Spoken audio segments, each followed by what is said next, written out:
Hello, everyone. Welcome back to our episode of Ship or Snip. We're coming back to Little Fires Everywhere, talking about a relationship in Little Fires. For anyone that didn't see our previous episode, Ship or Snip is a series where we talk about relationships in TV and movies and kind of analyze those and look at, are they healthy? Are they unhealthy? If they're healthy, we might ship them. If they're unhealthy or abusive, we'll talk about the difference between unhealthy relationships and abusive relationships. We might snip them. So we're going to be talking about Little Fires Everywhere. This is a Hulu show that is stirring a lot of attention right now. It's one of my favorite shows, and Katie and Danielle, I will let you introduce yourselves a little bit. All right, thanks, Cody. My name's Katie. I'm a community educator with Fearless, and Little Fires Everywhere was a show I was really excited to see. I haven't had a chance to read the book that it's based on yet, but I understand that's also a bit of a masterpiece. So excited to be here talking about this. Hi, everyone. My name is Danielle, and I'm a youth educator here at Fearless. I agree. As soon as I started this show, I was sucked right in and shamelessly finished it in like 2 days and have been obsessed with it ever since. Amazing. Cool. So let's get started. Here's your warning. We will be talking about the show and there will be spoilers. So if you haven't seen it, maybe click off and watch at a later time. We want you to get the full experience and really watch the show if you haven't seen it already. So this is your warning. This is your spoiler alert. Okay, so which relationship are we going to talk about? We're going to talk about Lexie and Brian. Lexie is the daughter of one of the main characters in the show. Her name is Elena. They are a upper class white family living in suburban Ohio, Shaker Heights. And Lexie and Brian are both high school seniors, and they are in the process of applying for colleges. Lexie and Brian both need to be writing essays, and we're going to talk about why this is important in a little bit. But yeah, just wanted to give everyone a little context, who they are, remind you if you've forgotten, they're not a huge part of the series, but their relationship is really significant in a lot of ways, and we want to explore that a little bit. So we have up on the screen a resource from One Love that talks about 10 signs of a healthy relationship. And many of them are self-explanatory: trust, honesty, respect. But a couple I want to talk about really quick. Comfortable pace is up there.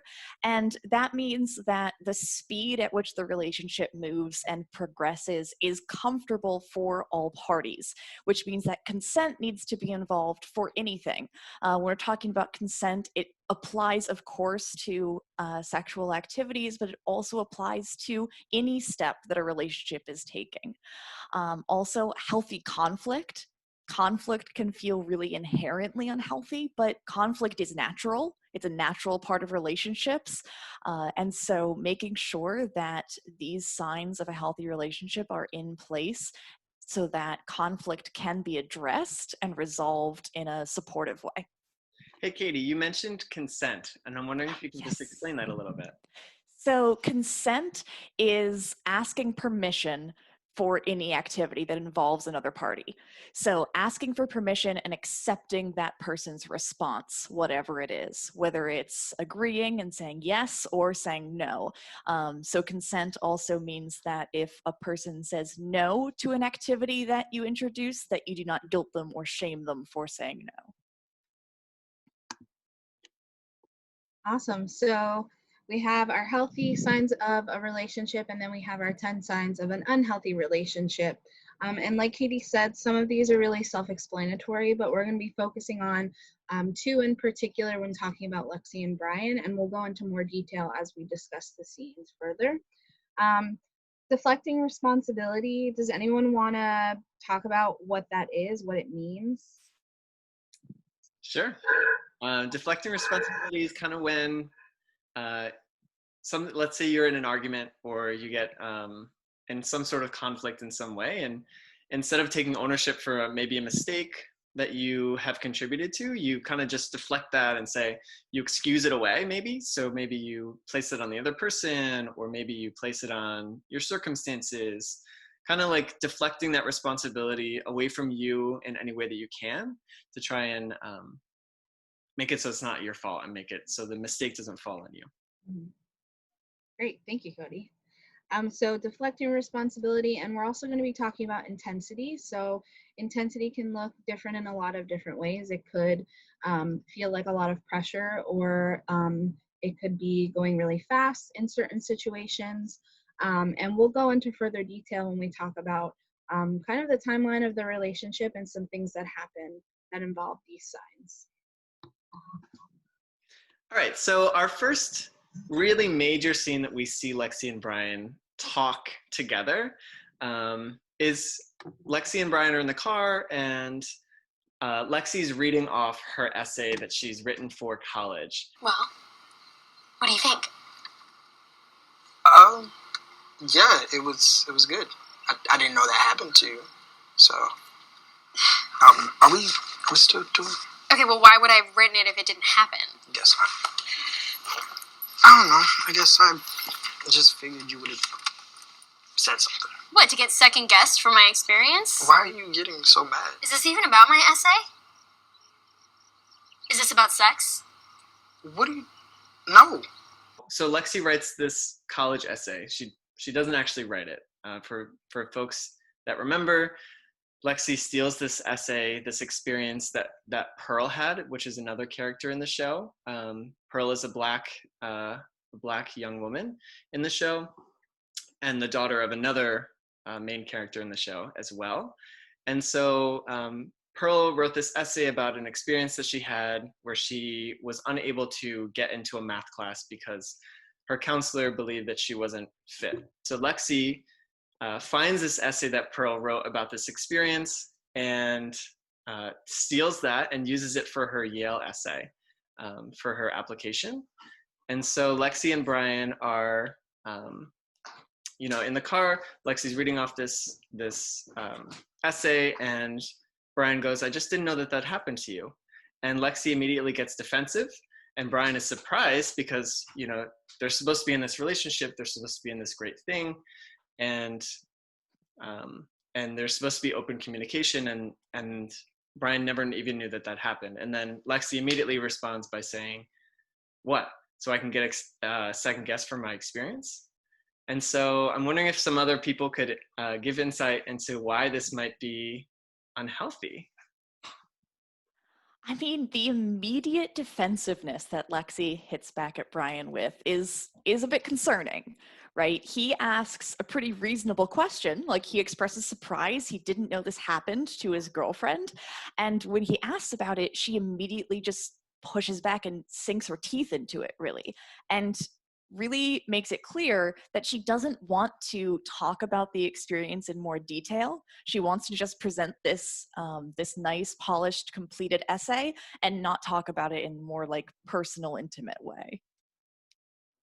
Yeah, when she's reading the essay, she's very, very proud, and I'm sure really excited to see Brian's reaction to it.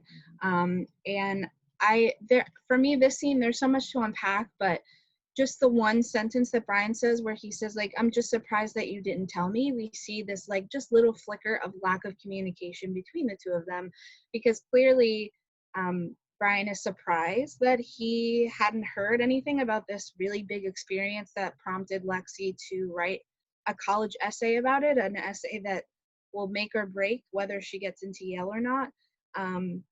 But she definitely gets defensive instantly. Are you trying to second guess my experience? Do I have to explain it or prove it? We see that jump right away between the two of them in that scene. Yeah, it's like kind of linked to that intensity that we were talking about on the unhealthy side, right? She gets really intense, really defensive over something that she actually like stole, right? She stole this experience, she stole this story from someone else and claimed it as her own. And, we're going to talk a little bit about how that impacts the relationship. Yeah. Okay, so this conflict continues to brew between the two of them because Lexie, like we said, doesn't really want to dig into this any further, and Brian wants to know what's going on. He wants to know what's going on with his girlfriend. If this If this stressful and discriminatory experience really happened to her, then he would want to know how to support her. But I think he also suspects that this wasn't something that really happened to her, not in the way that she described it. So they continue to fight about this. And at homecoming, there's a scene where Brian approaches Pearl, the original author of the essay and the story, and asks her some questions about it, tries to encourage her to go talk to Lexie if she's uncomfortable with what's going on, and tries to encourage the two young women to actually have a conversation, which I think is a really like strength-based way to approach that situation.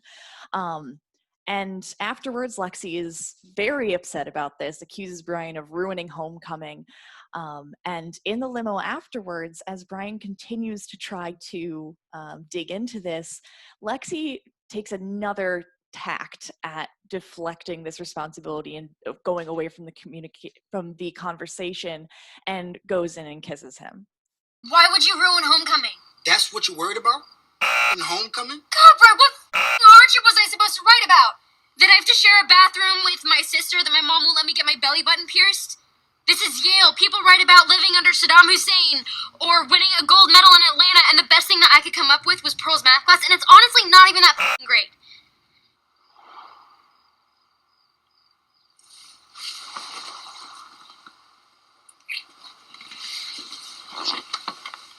What do you guys think about that one? Let's dig into this a bit. Oh, man. Yeah, so this is, in my mind, this is a really big unhealthy thing that Lexie engages in. She wants this conversation to be over with, and she has stated that several times. It's been several days, and they're still fighting about this essay. Lexie really does not understand like what is so wrong about it, and Brian is like trying to engage in conversations with her repeatedly of how this could be really bad, and how this could using someone else's experiences of racism and discrimination are really just harmful, and how Lexie equated sexism and racism in that moment. And so when Lexie leans in to kiss Brian, and they start engaging in some sort of romantic and sexual encounter, that's really a way of Lexie shutting down that conversation and saying, no, I'm not going to talk about this. And, I'm going to give you something that maybe is going to take your mind away from this. And we're going to stop fighting about this. I'm going to shut down the communication that we're having because I'm done talking about this. And it's really like kind of a manipulation tactic that she uses in that instance. Yeah, absolutely. I think we can all agree that Lexie just isn't showing up for these conversations, and Brian's effort to communicate are just pushed away. And that one decision that Lexie makes to shut down the conversation is really, I think, a really big turning point in the direction that their relationship goes in.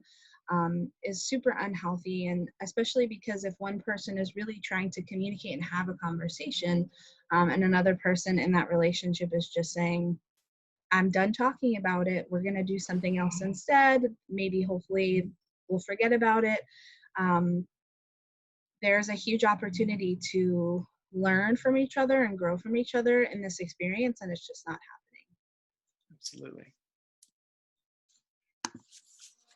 So Lexie takes a pregnancy test and finds out that she is pregnant. She's sitting in a really strange space trying to figure out what she's going to do. Her and Brian are in the car, and Lexie brings up Mei Ling, who is the child of another character in the show. This prompts her to say, what if we did get pregnant? It wouldn't be the worst thing. And Brian responds by saying, I'll literally be a cliche. I'll be a literal cliche. And then the conversation kind of just moves on. This scene is really intense, and there's a lot to unpack. Like if we got pregnant, we would never do something like that. Whoa. Don't even say that out loud. Okay, you don't have to make it sound like it's the worst thing ever. I mean, we want kids down the road. Yeah, way down. My parents will kill me. I'd be a literal cliche. Brian saying, I'd be a literal cliche. There's a lot to unpack there. What do we think about that? So, I mean, I think Brian is really concerned about playing into or seeing that he's going to be playing into the stereotypes that are being put on him in the community that he's grown up in. The stereotype of a young Black man having a child in or right around leaving high school and then perhaps not going on to college. We hear Brian has huge plans for his life, and I think he's concerned that they're going to be derailed by having a child as young as he is, and also derailed with the reactions of his family, perhaps of the community at large, and what that would do to the plans that he has for himself. Right. Absolutely. I fully agree. I think this scene is also really big because this is the one time, one of the major times that we see Lexie trying to open up the communication between the two of them. And she doesn't really do it in a way that is so like that Brian feels, or that Brian knows what's going on.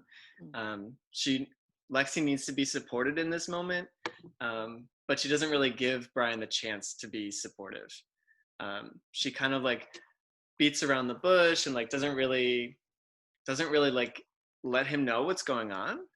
And so while she is trying to engage in some sort of dialogue and some sort of conversation, she doesn't really do it in a productive way.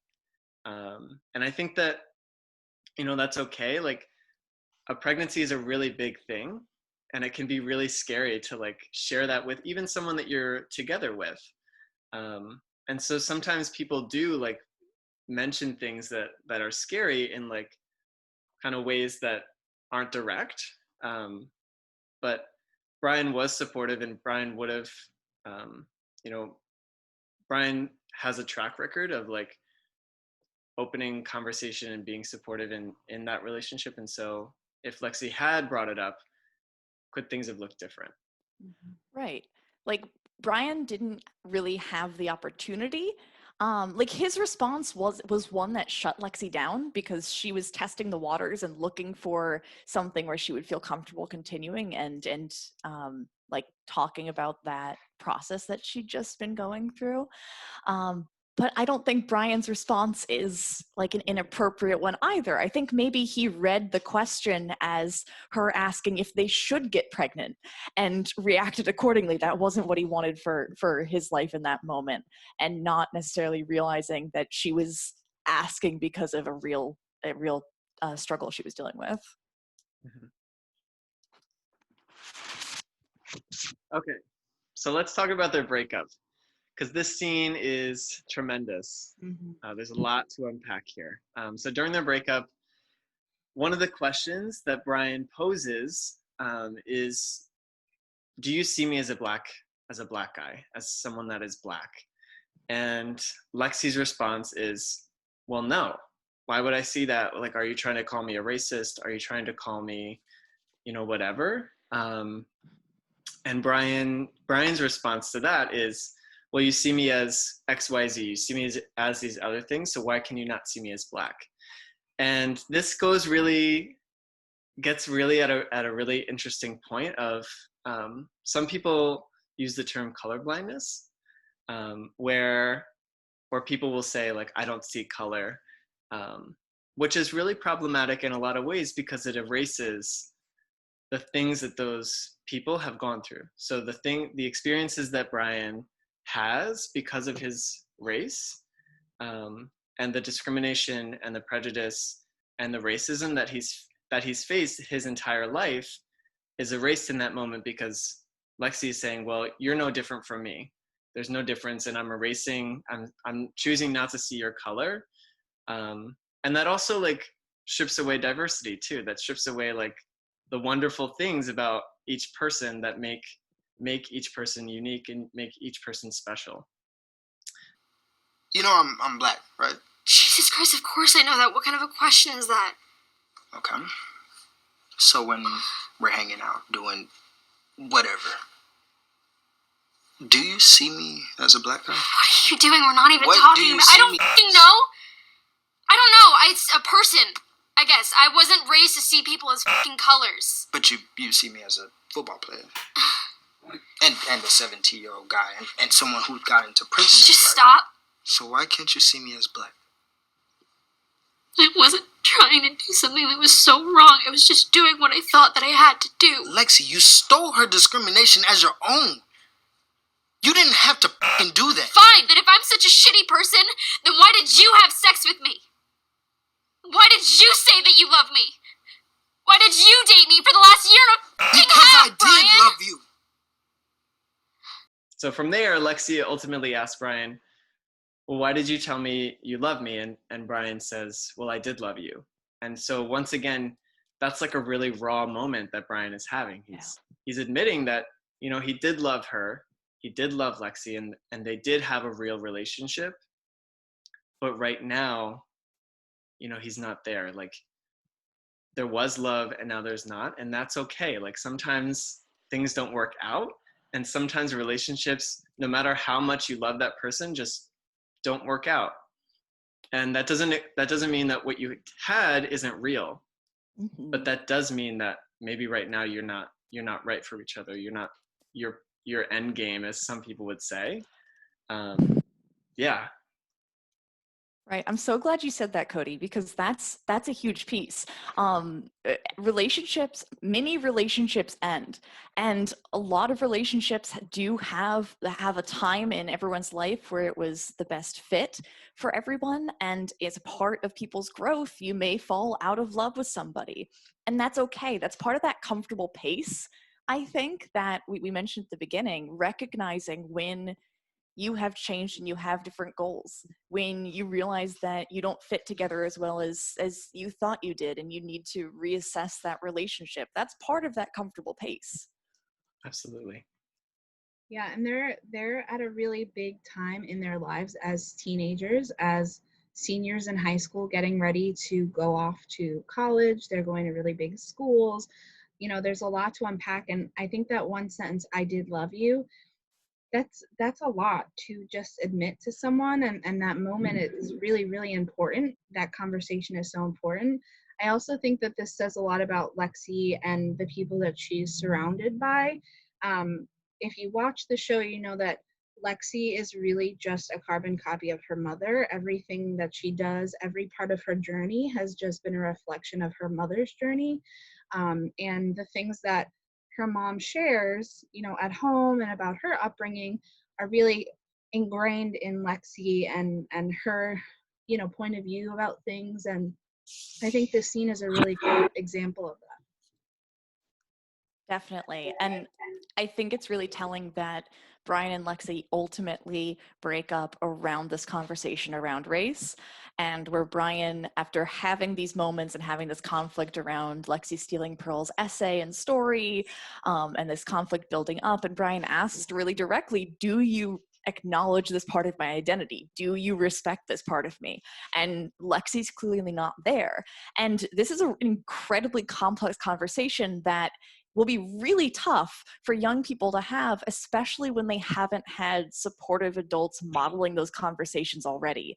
And like Danielle, you just said, Lexie has not had those conversations modeled for her by her family. And we don't get a chance to see Brian's family, but he's definitely more comfortable having these conversations than Lexie is. And Lexie's just not ready to have them. So I want to talk about some questions of how their relationship could look different in other situations. So we've talked about, you know, where they are in their life at this moment, about to graduate from high school, move on to college. Do you guys think their relationship would have looked different if they'd met in their 20s, somewhere outside of Shaker Heights? I think that there's a possibility for that. And I think that that's really dependent on the work that Lexie does. Once she is outside of Shaker Heights, once she's outside of her parents' home, and she's really, you know, pursuing who she is and finding who she is at college and even beyond. One thing that Lexie does mention, though, in the show is that, you know, she plans to go to Yale, and then she plans to return, and she plans to come back to Shaker Heights just like her mom did. And so if there's no growth in Lexie, if there's no unlearning of doctrines and the things that she has learned throughout her life, then I don't think that they could have a healthy relationship. But if she does work through those things and she does recognize that, oh, what I was doing here is actually problematic and it's harmful for someone, and she comes around to those things and really does the work, then I think that there's a potential that they could have a healthy relationship. Yeah. I think it would also depend on if, in this scenario, we're imagining if Lexie and Brian broke up, moved on with their lives, Lexie did the work and came back, versus if they just didn't meet until after Lexie had done that work. I think there would be it would be much more difficult for Brian and Lexie to have a second go around at that relationship, because Brian isn't going to be able to just forget those difficult experiences from when they were young. So that could also, have an impact. Absolutely. Yeah, I really wonder, I like the idea that what if they hadn't dated before then, they had just met in their 20s. I'm really not sure if, we don't know if Lexie going away to college and then unlearning those behaviors was kind of provoked by that experience she had with her boyfriend in high school. Maybe that's encouraging her to unlearn those behaviors, but had they not met until they were in their 20s and Lexie had still grown up in Shaker with the family that she has been surrounded by since she was a child, do we think that she would unlearn any of those behaviors, or even maybe think that it's something that she has to dive deeper in? I don't know. It's very interesting to think about it from that perspective. Yeah, definitely. Okay, then also, how do the societal pressures and media representation of youth relationships, teenage relationships, how did that all impact the pace of Lexie and Brian's relationship? Because this takes place in the 90s. Social media isn't in effect yet. It's not having the broad reach that it does now. So, but we do still see it have something of an impact. Yeah, there's one scene in the show where Lexie and Brian are talking about Buffy the Vampire Slayer, and the pace that the characters in the show are taking. And from that conversation, it seems like Lexie is trying to also follow that same pace. So although there isn't the pressure of social media and, constantly having to post things or share things, we do see some kind of pressure through TV and just media in general, and what kind of impact that has on young people and their relationships. Yeah. And I think that social media today only exacerbates that pressure that students feel. I think that it just enhances it, and students and young people and honestly everyone is like so engulfed in social media and technology at this point that it's really hard to even step away from that, and it's really hard to get a break. And if you're constantly seeing your friends post, if you're constantly maybe not getting as many likes as your friends, or you don't have as many followers, or whatever it is, those pressures are only exacerbated and they're only made worse. And so it's really interesting to think about, Lexie and Brian felt all this pressure, but what are we feeling now? What are people feeling now? And how can we step in as adults or as people who care to help students or help young people work through those pressures that they might be feeling? Mm-hmm. So what do we think? Is their relationship healthy or unhealthy? I also think this is a good opportunity to talk about unhealthy and abusive. So what do we have to say about the difference between the two? Because there is a huge difference between those two things. Yeah, there is a big difference. And I think one of the big differences when we're thinking about what constitutes an abusive relationship, we have to really think about it in terms of power and control. So who has more power, who has more control? How are they doing that? So there's a thing called the cycle of abuse. We talked about that in Tiger King. So if you want to click back to that and explore the cycle of abuse for a little bit. But basically, if someone is stuck in an abusive relationship, they are experiencing power and control, and that person is putting power and control on someone else. Whereas in an unhealthy relationship, maybe there are unhealthy things. So the 10 things that we saw and we looked at in the first couple slides, so intensity or deflecting responsibility or volatility or things like that, if those things are present, that could mean it's an unhealthy relationship, but that doesn't mean that maybe it's an abusive relationship unless there's that power and control dynamic. Definitely. So shipping or snipping? Oh, Can we make a call? I don't know. Yeah. So we're not gonna make a decision because there's too many unknowns, I think, in this relationship. There's too many question marks. So we want you to tell us what you think. Are we snipping this relationship? Are we keeping it? And I think it goes back to our conversation or the question that we posed earlier is, maybe if they had met in their 20s, what do you think would have happened? What do you think, what lessons does Lexie need to learn? What things does she need to maybe unlearn to make this relationship healthy?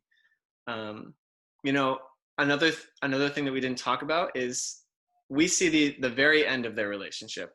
We see the last couple months, and I believe that they are in a relationship throughout most of high school. And so in my personal relationships, at the end was always the worst and most unhealthy components coming into play for a relationship. And so what are the good things? What are some of the things that kept Lexie and Brian together? What are the things that made Brian and Lexie fall in love to begin with?